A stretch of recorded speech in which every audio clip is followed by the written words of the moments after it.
ত্রিবেদী ব্লগসের আরেকটি নতুন ভিডিওতে সকলকে স্বাগত জানাই। আজ বাবা বাসুকীনাথ এবং দেওঘর সংলগ্ন বিভিন্ন পর্যটন কেন্দ্রগুলি ঘুরে দেখব। ত্রিবেদী ব্লগসের আরেকটি নতুন ভিডিওতে সকলকে স্বাগত জানাই। আজ বাবা বাসুকীনাথ এবং দেওঘর সংলগ্ন বিভিন্ন পর্যটন কেন্দ্রগুলি ঘুরে দেখব।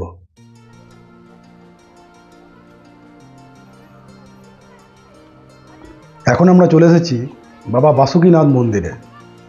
বাবা বৈদ্যনাথ মন্দির থেকে বাসুকীনাথ মন্দির প্রায় 42 কিলোমিটার দূরে অবস্থিত।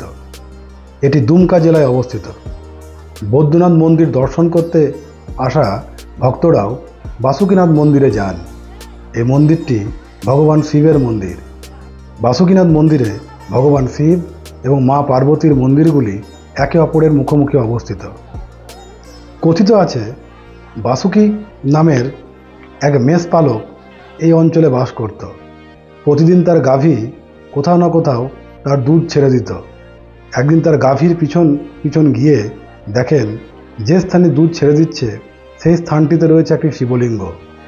সেই রাত্রেই স্বপ্নে মহাদেব তাকে সেই শিবলিঙ্গর স্থানে মন্দির নির্মাণের নির্দেশ দেন এবং এইভাবে তিনি মন্দির নির্মাণ করেন এবং পুজো শুরু করেন।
এবারে আমরা যাচ্ছি তপোবন পাহাড়।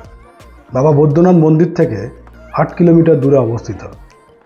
তপোবনের সাথে বিভিন্ন কিংবদন্তি এবং পৌরাণিক কাহিনী জড়িত। রামায়ণের রচয়িতা বাল্মীকি তপোবনে এসেছিলেন তপস্যার জন্য। লঙ্কার রাজা রাবণ শিবের বর পাওয়ার জন্য এখানে এসেছিলেন, যদিও হনুমান তার ধ্যান ভঙ্গ করেছিলেন।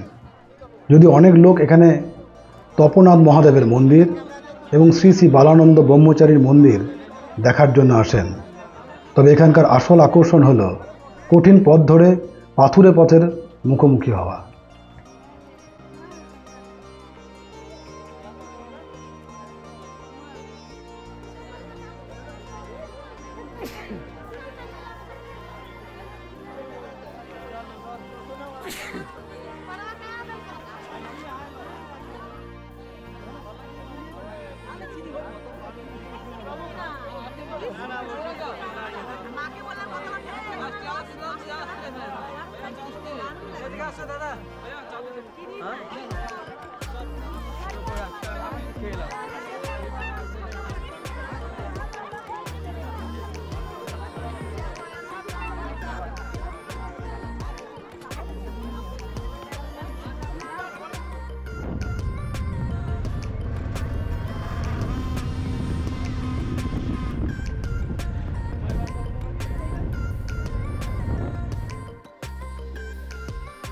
নওলক্ষা মন্দির, এটি বাবা বৈদ্যনাথ মন্দির থেকে 1.5 কিলোমিটার দূরে অবস্থিত। এই মন্দিরটি দেখতে বেলুড়ের রামকৃষ্ণ মন্দিরের মতো। এর ভিতরে রাধাকৃষ্ণের মূর্তি রয়েছে। মন্দির নির্মাণে 9 লক্ষ টাকা ব্যয় হয়েছে বলে এর নাম নওলক্ষা মন্দির। এর অর্থ সম্পূর্ণভাবে দান করেছিলেন কলকাতার পাথুরিয়াঘাট রাজপরিবারের রানী, যিনি অল্প বয়সে স্বামী পুত্রকে হারিয়ে বাড়ি ছাড়েন এবং সাধক বালানন্দ ব্রহ্মচারীর সাথে দেখা করে এই মন্দির নির্মাণ করতে বলেছিলেন।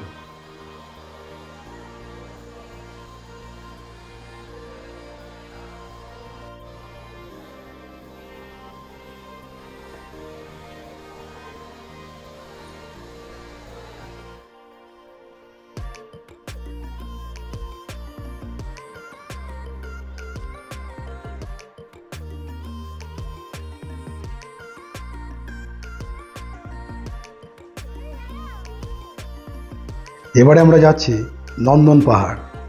নন্দন পাহাড় হলো শহরের প্রান্তে একটি ছোট্ট পাহাড়, যেটি বাবা বৈদ্যনাথ মন্দির থেকে প্রায় 4 কিলোমিটার দূর। এখানে একটি শিব মন্দিরের সামনে নন্দী মন্দির রয়েছে। পাহাড়ে অসংখ্য মন্দিরে শিব, পার্বতী, গণেশ এবং কার্তিকের সুন্দর মূর্তি রয়েছে। পাহাড়ের উপর থেকে শহরের সুন্দর দৃশ্য উপভোগ করতে পারবেন। নন্দন পাহাড়ের সৌন্দর্য বৃদ্ধি করার জন্য একটি পার্ক তৈরি করা হয়েছে।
এখন যাচ্ছি ত্রিকুট পাহাড়।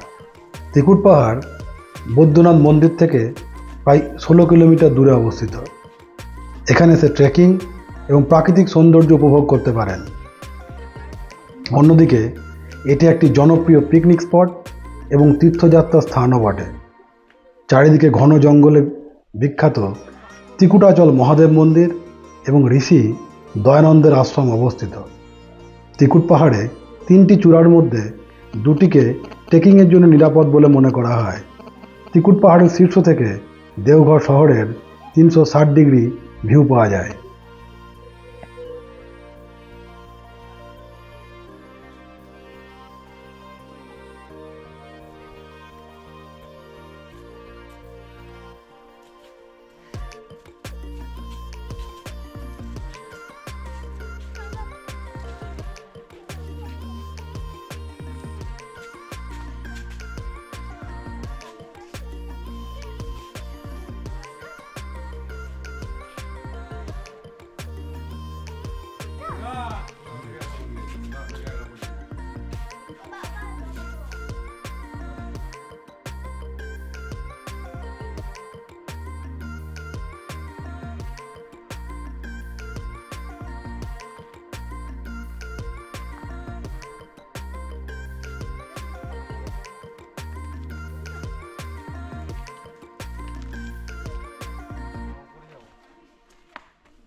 দেওঘরের প্যাড়া খুব বিখ্যাত।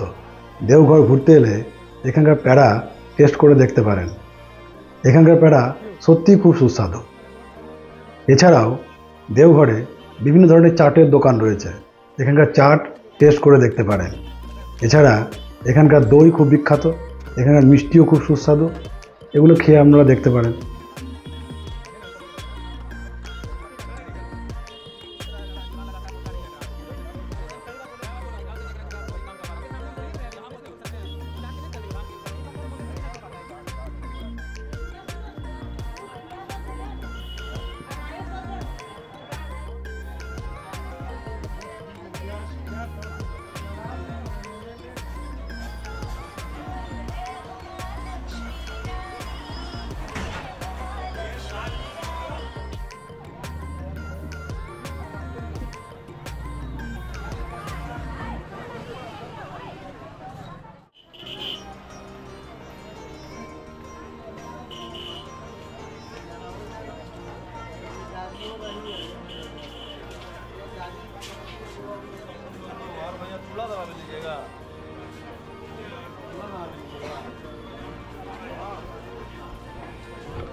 দেওঘর ঘুরতে গেলে উশ্রী ফল ঘুরে দেখতে পারেন।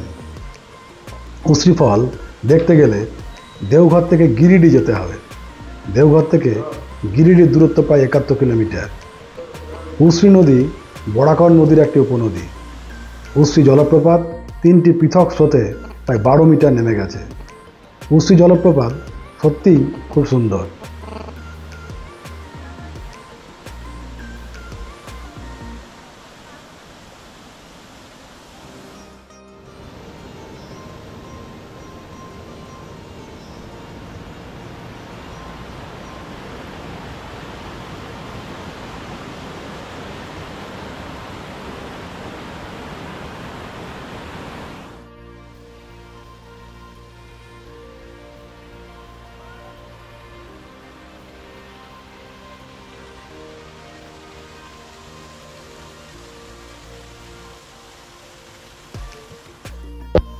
ভিডিওটি ভালো লাগলে চ্যানেলটি সাবস্ক্রাইব করে আমাদের পাশে থাকবেন।